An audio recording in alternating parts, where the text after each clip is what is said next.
local community positive role models as ambassadors for our programs, whether those programs be supporting or not. Well, my main focus as a young adult was on competing in the Olympics and being an Olympian. I've always been passionate about that agenda of reconciliation, so it didn't take me long to connect with an Indigenous Olympian called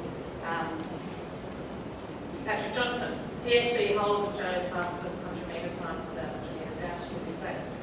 Patrick was the coordinator at the National Aboriginal Sporting Chants Academy, otherwise known as NASCA, and he coordinated a program called Arm Tour, the Athletes as Role Model Tour. In no time I was signed up as one of these volunteers, and to this day the work that I did with Arm Tour has been some of the most rewarding.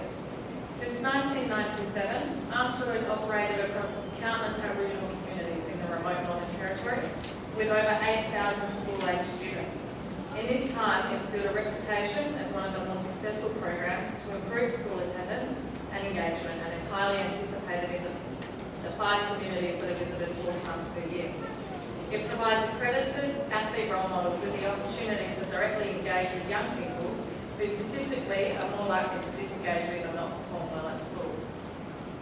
Outcomes for the individuals and communities in which NASCA work include greater self-esteem and confidence, enhanced life skills through sport such as communication, leadership and goal setting, greater participation in sport and recreation activities which contributes to ongoing healthy lifestyles, stronger partnerships between the school and the community as a whole, children remaining in school and performing better due to newfound confidence, and interaction between non-Indigenous role models and the Aboriginal community, which encourages real reconciliation.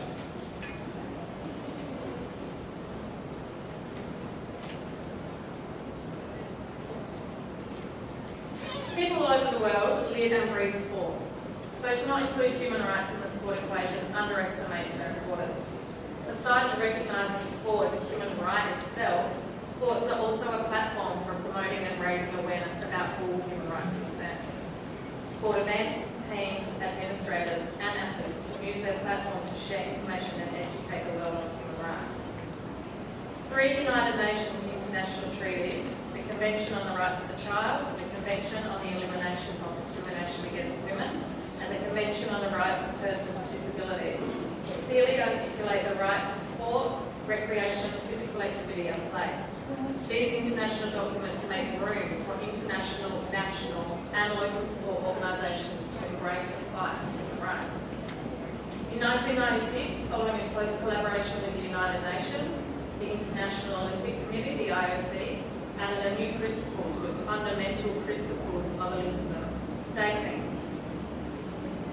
"The practice of sport is a human right. Every individual must have the possibility of practicing sport without discrimination of any kind and in the Olympic spirit, which requires mutual understanding with a spirit of friendship, solidarity and fair play." Just recently, the IOC began requiring cities bidding to host the Olympic and Paralympic Games to clearly explain how they will deliver and implement this human rights principle in practice. Given the Olympics has historically been one of the biggest perpetrators of human rights abuses through the actions of its organisers cities concerned, it will be interesting to see how the IOC enforce, monitor and evaluate this. Essentially, the nexus between sport and human rights must be more than words on paper, and instead of seeing human rights as something to cover up or hide away when talking about sports and large-scale events such as the Olympics and the Paralympic Games, we need to move into a new era where human rights are truly a part of the strategy, part of the conversation, and part of the fabric of how we act. In Paris, November 2015, UNESCO member states adopted a revised international charter for physical education, physical activity and sport, recognising the importance of sport for development and peace during the 38th session of the UNESCO General Conference. As quoted by UNESCO Director General Marina Bokova, the adoption of the revised charter should mark a shift away from words towards action, from policy intent to implementation. It sets the tone for a new international sport policy debate, which should now focus on the exchange of good practice, education and training programs, capacity development and advocacy. This is a strong recognition of physical education as a driver for promoting gender equality, social inclusion, non-discrimination and sustained dialogue in our societies. Based adopted in 1978 and integrating the significant evolutions in the field of sport over the last however many years. The revised charter highlights the benefits of physical activity, the inclusion of persons with disabilities, the protection of children, the role of sport for development and peace, as well as the need to protect the integrity of sport from doping, violence, manipulation and corruption.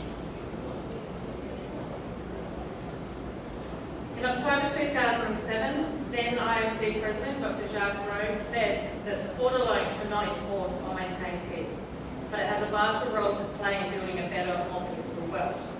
Taking into account the global context in which sport and the Olympic Games exist, the IOC decided to revive the ancient concept of the Olympic truce, with the view to protecting, as far as possible, the interests of the athletes and sport in general, and to encourage searching for peaceful and diplomatic solutions to conflicts around the world. The tradition of the Olympic truce that dates back to 9th century BC in ancient Greece. As such, the IOC decided to revive this ancient concept in order to protect the interests of the athletes and sport in general. Originally, the truce was established in ancient Greece in the 9th century BC by the signature of a treaty between the three kings. During the truce period, the athletes, artists and their families, as well as ordinary pilgrims, could travel in total safety to participate or attend the Olympic Games and return afterwards to their respective countries. In reviving the ancient concept of the Olympic truce, and through this global and symbolic concept, the IOC aims to mobilise youth for the promotion of the Olympic ideals, use sport to establish contacts between communities in conflict, and offer humanitarian support in countries at war, and more generally, to create a window of opportunities for dialogue and reconciliation. The IOC undertakings for the Olympic truce extend beyond the period of the Olympic Games and have since led to the implementation